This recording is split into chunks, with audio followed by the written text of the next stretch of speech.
Hello students, myself Priyanka Kapoor. I am your maths teacher. Now we start some statics like what is a discrete random variable, what is a continuous random variable, what is a mathematical expectation. Probability की starting हम लोग करेंगे, लेकिन probability जो है वो 12th का part होता है, तो 12th की जो वीडियोस हैं वो बाद में अपलोड करूंगी। थोड़ा ये हम लोग आगे का पढ़ेंगे इसमें कि रैंडम वेरिएबल्स क्या होते हैं। ठीक है, इस पर बेस्ड जो आते हैं वो डिस्ट्रीब्यूशंस डिफाइन किए जाते हैं कि binomial distribution, normal distribution, chi square distribution, beta distribution, इस तरीके की विबल डिस्ट्रीब्यूशन, नॉर्मल डिस्ट्रीब्यूशन, ये सब डिस्ट्रीब्यूशन में बात करेंगे। तो उससे पहले हम लोग पहले समझ लें कि डिस्ट्रीब्यूशन को अगर हम डिफाइन करते हैं तो उससे पहले उनकी बेसिक प्रॉपर्टीज क्या होती हैं, मतलब उसमें जो टर्म हम लोग यूज करते हैं वो कौन कौन सी लेते हैं। ठीक है, तो उसमें देखते हैं, स्टार्टिंग करते हैं। तो सबसे पहले हम लोग रैंडम सैंपल स्पेस से स्टार्ट करोगे आप प्रोबेबिलिटी, तो यहाँ पे हम लोग रैंडम वेरिएबल से स्टार्ट करते हैं। सैंपल स्पेस को ध्यान में रखते हुए रैंडम वेरिएबल से हम चीजें स्टार्ट करते हैं। ठीक है, तो देखते हैं यहाँ पे सबसे पहली टर्म क्या आती है कि डिस्क्रीट रैंडम वेरिएबल क्या होता है। Discrete random variable, what is a discrete random variable. Discrete random variable को डिफाइन करने के लिए एक मुझे कोई इवेंट लेना पड़ेगा, एनी इवेंट, एस कोई हमने सैंपल स्पेस ले लिया। ये सैंपल स्पेस इस इवेंट को जिस तरीके से एसोसिएट होता है, तो उसको एसोसिएट करने के लिए, यानी कि उसको एसोसिएट करने के लिए हमें किसी फंक्शन की जरूरत पड़ती है। जैसे कि आप लोग पढ़ते हो फंक्शन में एक डोमेन होता है, एक कोडोमेन होता है ना, एक डोमेन होता है, कोडोमेन होता है। तो ये किस तरीके से इसमें एसोसिएट हो रहा है, मतलब किस तरीके से डिफाइंड है, तो किसी फंक्शन से डिफाइंड होता है ये, है ना। वैसे ही हम लोग डिस्क्रीट रैंडम वेरिएबल में बात करेंगे। तो डिस्क्रीट रैंडम वेरिएबल में देखो क्या है कि इवेंट ले लिया, ये सैंपल स्पेस ले लिया, तो ये सैंपल स्पेस इस इवेंट को जिस टर्म से डिफाइन किया जाता है वो टर्म हमारी कहलाती है रैंडम वेरिएबल्स। ठीक है, वो टर्म कहलाती है हमारी रैंडम वेरिएबल। अब ये रैंडम वेरिएबल यहाँ पे जो एस है, ये स्मॉल एस है, ये स्मॉल एस कहाँ से बिलोंग किया गया है, कैपिटल एस से। What is a capital S, ये हमारा क्या है, ये हमारा सैंपल स्पेस है।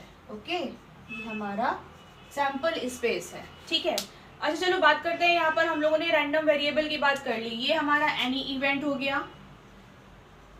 गया, ये तो सैंपल स्पेस हो गया, ये हमारा रैंडम वेरिएबल हो गया, रैंडम वेरिएबल। ठीक है, अब रैंडम वेरिएबल भी हमारे दो तरीके के होते हैं, कौन कौन से। फर्स्ट हमारा होता है डिस्क्रीट रैंडम वेरिएबल और सेकंड हमारा होता है कॉन्टिन्यूअस रैंडम वेरिएबल। ठीक है, अब लोग हम डिफाइन करेंगे यहाँ पर random variable are two types. First is discrete random variable and second is continuous random variable. ठीक है, अब डिस्क्रीट रैंडम वेरिएबल जहां पर कोई हमको सीक्वेंस गिवन हो, है ना, इनफाइनाइट काउंटेबल सीक्वेंस गिवन हो, या कोई हमको फाइनाइट टर्म गिवन हो, या फाइनाइट नंबर्स गिवन हो, तो वहां पर हम कह देते हैं कि ये डिस्क्रीट है ना। और कॉन्टिन्यूस की बात करो तो यहाँ पर कोई इंटरवल डिफाइन होगा। फॉर एग्जाम्पल डिस्क्रीट की अगर हम ले लें, कोई हम डाई लेते हैं, डाइस लेते हैं, उसको हम जब थ्रो करते हैं तो डाइस पर 1 से 6 तक, पासे पर 1 से 6 तक नंबर होते हैं। तो 1 से 6 तक वहां पर गिवन है ना, वो फाइनाइट है, यानी कि या तो आप जब उसको फेंकोगे पासे को तो या तो 1 आएगा, या 2 आएगा, या 3 आएगा, या 4, या 5, या 6। तो हमको फाइनाइट पता है कि 1 से लेकर 6 तक उसमें हमको नंबर मिलेंगे। ठीक है ना, तो वो जो हमारा एग्जाम्पल हो जाता है वो डिस्क्रीट रैंडम वेरिएबल में आ जाता है। और अगर हम कंटिन्यूअस रैंडम वेरिएबल की बात करें तो इसमें अगर हम कंटिन्यूअस की बात करें तो साइन फंक्शन कंटिन्यूअस होता है ना। तो यानी कि कॉन्टिन्यूस रैंडम वेरिएबल में अगर एग्जाम्पल हम लेते हैं तो हम ले सकते हैं कि 1/2 साइन एक्स, है ना। अब इसका जो इंटरवल हम लोगों ने यहाँ पे डिफाइन कर दिया, less than equal x, less than equal pi, है ना। तो ये 0 से पाई हमने इसका इंटरवल डिफाइन कर दिया। मतलब कुल मिलाकर बात यहाँ पर आप ऐसे समझ लें कि डिस्क्रीट रैंडम वेरिएबल हमारा फाइनाइट होता है और कॉन्टिन्यूस रैंडम वेरिएबल जो है वो हमको इंटरवल पे डिफाइन होता है। आप यहाँ ये नहीं बोलोगे कि इनफाइनाइट है, क्यों, क्योंकि यहाँ पे मैं टर्म यूज कर रही हूँ कि यहाँ पर जो डिफाइन होगा फंक्शन हमारा वो किस पे डिफाइन होगा, इंटरवल पे डिफाइन होगा। ठीक है, तो दो बातें यहाँ से समझ में आ गई कि हमारा रैंडम वेरिएबल क्या होता है, ये कोई इवेंट है, ये कोई सैंपल स्पेस है, तो सैंपल स्पेस से इवेंट में अगर एसोसिएशन हो रहा है तो किससे वो एसोसिएट होगा, रैंडम वेरिएबल से एसोसिएट होगा। और रैंडम वेरिएबल हमारे कितने टाइप के होते हैं, दो टाइप के होते हैं, डिस्क्रीट रैंडम वेरिएबल और कंटिन्यूअस रैंडम वेरिएबल। इसके लिए अगर हम एग्जांपल ले लें तो हमने कोई प्रोबेबिलिटी फंक्शन कोई डिफाइन कर दिया इस तरीके से कि 1/2 प्रोबेबिलिटी और 0 प्रोबेबिलिटी। ठीक है, 1/2 कब है, जब डाइस को हम थ्रो कर रहे हैं तो जो x आ रहा है वो क्या आएगा, 1 आएगा, 2 आएगा, 3 आएगा, 4 आएगा, 5 आएगा, 6 आएगा। ठीक है, इसके अलावा तो कुछ नहीं आएगा। जब इसके अलावा कुछ नहीं आएगा तो ये अदरवाइज में इसकी प्रोबेबिलिटी क्या हो जाएगी, 0 हो जाएगी। तो ये हमारा किस में आ गया, ये डिस्क्रीट रैंडम वेरिएबल का एग्जांपल हो गया। ठीक है, तो यहाँ से दो बातें निकल कर आ गई, डिस्क्रीट रैंडम वेरिएबल हमारा फाइनाइट होता है, फाइनाइट नंबर पे डिफाइंड होता है या इनफाइनाइट काउंटेबल सीक्वेंस पे डिफाइंड होता है, और कंटिन्यूअस रैंडम वेरिएबल हमारा इंटरवल पे डिफाइंड होता है। ठीक है, तो ये तो बेसिक सी बात हो गई। आगे चलते हैं इसमें हम प्रोबेबिलिटी डिस्ट्रीब्यूशन फंक्शन पे।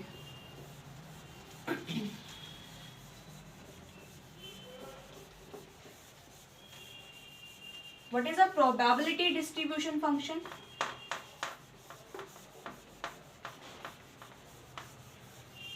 प्रोबेबिलिटी डिस्ट्रीब्यूशन फंक्शन है वो रैंडम वेरिएबल से ही निकल कर आती है टर्म। कैसे उसको डिफाइन करते हैं समझेंगे जरा। प्रोबेबिलिटी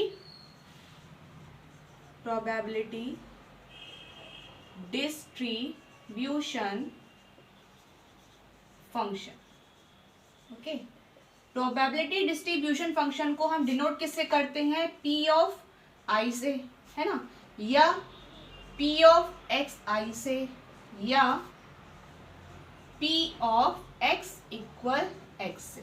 ठीक है ना, यहाँ पर x वो लेंगे जो x होगा, मतलब x की अभी हम लोगों ने डाइस की बात करी थी तो 1 2 3 4 5 6 लेते जाएंगे प्रोबेबिलिटीज की। ठीक है, यहाँ पे हमने शॉर्ट में लिख दिया कि i वेरीज फ्रॉम 1 2 3 4 5। अब ये डिफाइन मतलब अभी हमको ये नहीं पता है कि i कहाँ से कहाँ तक जा रहा है। ठीक है, ये इन जनरल मैंने बात करी यहाँ पर। तो ये जो प्रोबेबिलिटी है ये कंटिन्यूअस रैंडम वेरिएबल की भी बात करती है और ये डिस्क्रीट रैंडम वेरिएबल की भी बात करती है। ठीक है, अब आगे चलते हैं हम इसमें एक्सपेक्टेड वैल्यू पर। एक्सपेक्टेड वैल्यू बोल दो या मैथमेटिकल एक्सपेक्टेशन बोल दो, बात एक ही है। यहां से आपका इंपॉर्टेंट चीज स्टार्ट होती है, एक्सपेक्टेड वैल्यू और मैथमेटिकल एक्सपेक्टेशन।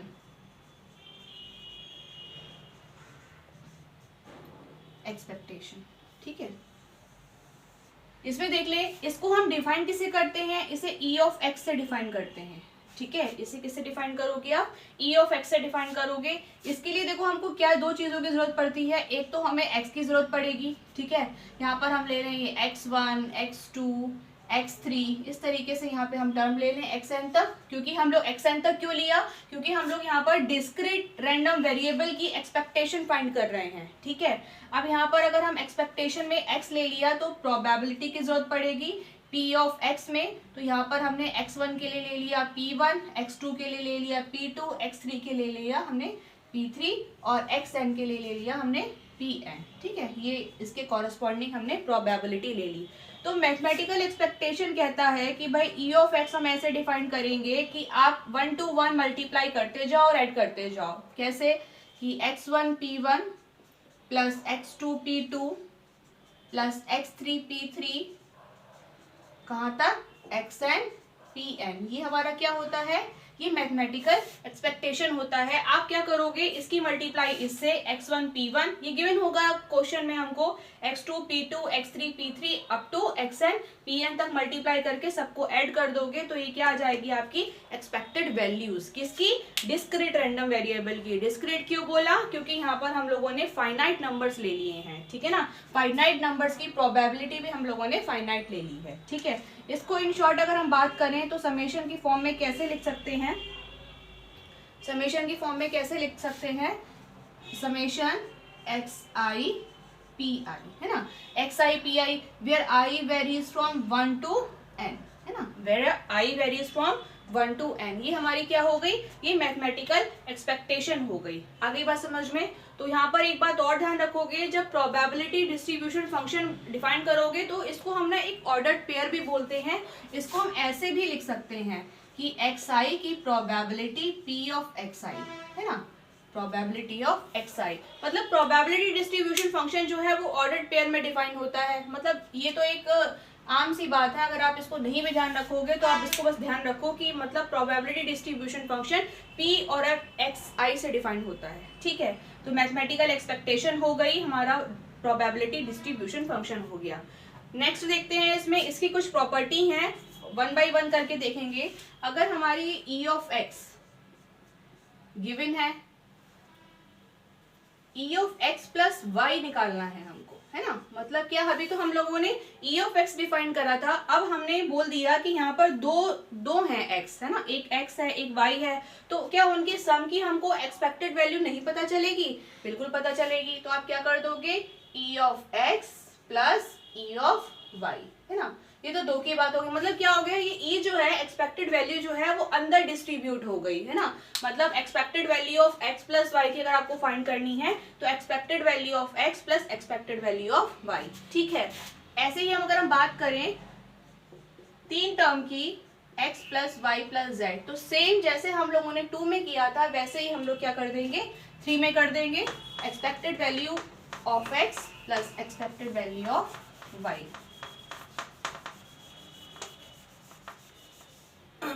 देखिए यहाँ पे e of x plus e of y plus e of z, ठीक है। अब e ऑफ x कैसे निकालोगे, यहाँ पे जो रैंडम वेरिएबल दे रखा है डिस्क्रीट, उसकी प्रोबेबिलिटी हमको गिवन होगी और उसके मतलब x1 x2 x3 वेरिएबल्स भी हमको यहाँ पर गिवन होंगे। This is called variables xi pi plus summation, अब यहाँ पे x था यहाँ पर y है तो क्या आ जाएगा, yi pi plus summation zi pi, है ना। x की कॉरेस्पॉन्डिंग xi, y के कॉरेस्पॉन्डिंग yi, z के कॉरेस्पॉन्डिंग zi। तो ये हमारा क्या हो गया, एक्सपेक्टेशन हो गया 3 रैंडम वेरिएबल का, ठीक है। तो ये हमारी बात आ गई इस तरीके से, ठीक है। हमने 2 पर 1 पे बात कर ली, 2 पर बात कर ली, 3 पर बात करी, तो ऐसे ही हमारी n टाइम्स पर भी बात हो जाएगी। मतलब क्या करो, अगर इसमें 5 टाइम्स भी ऐड है या n टाइम्स भी ऐड है तो ये अलग अलग डिस्ट्रीब्यूट हो जाएगा, है ना। एक बार लिख लेते हैं इसे,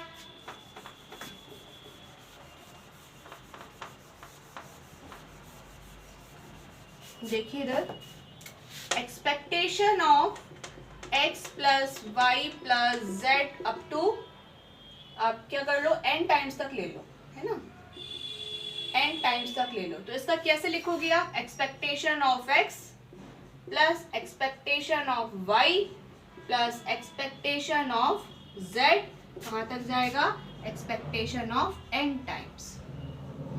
आगे बात समझ में, ये n टाइम्स की एक्सपेक्टेशन है, ठीक है। तो मतलब समझ में आ गई बात कि हम लोग इसको अंदर डिस्ट्रीब्यूट भी कर सकते हैं। अच्छा, एक बहुत इंपॉर्टेंट बात, ये तो आपकी हो गई 1, ठीक है।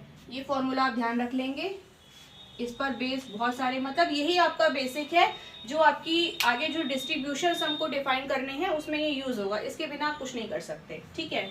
अगर हम देखो कांस्टेंट टर्म यहाँ पर ऐड कर दें c ऑफ x, है ना, x क्या है, यहाँ से आपको पता चल गया कि प्रोबेबिलिटी और xi का मल्टीप्लाई है। अगर मैंने कांस्टेंट c एनी कांस्टेंट, अगर मैंने कांस्टेंट मल्टीप्लाई कर दिया तो एक्सपेक्टेशन पे कांस्टेंट का कोई फर्क नहीं पड़ता है, कांस्टेंट हमारा बाहर आ जाता है और e ऑफ x हमारा ऐसे ही लिखा जाता है, ठीक है।